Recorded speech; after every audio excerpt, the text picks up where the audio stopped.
Quienes viven en una unidad habitacional no pueden controlar las medidas sanitarias de sus vecinos por el COVID-19.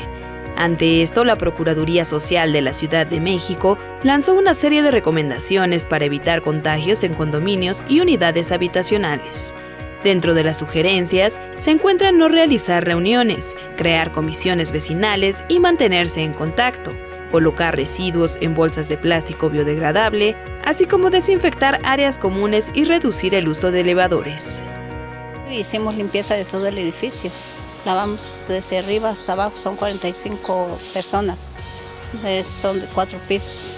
Empezamos de arriba y todos salieron a lavar sus pasillos, las paredes y todo, para tener limpio.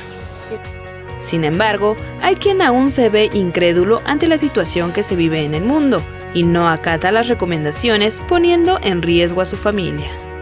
En el parque sí hay como que son vacaciones. En el área del jardín de los juegos pusieron unas cosas que no dejan pasar a los niños, no sé cómo se le dice a eso, con hule, y los niños lo rompieron, entonces pues no hay, y yo veo que siguen llevando a los niños a jugar al parque y todo, o sea, va la familia junta con los perros y los hijos, entonces pues ya, ahí sí, para mi punto de vista sí está mal, pero...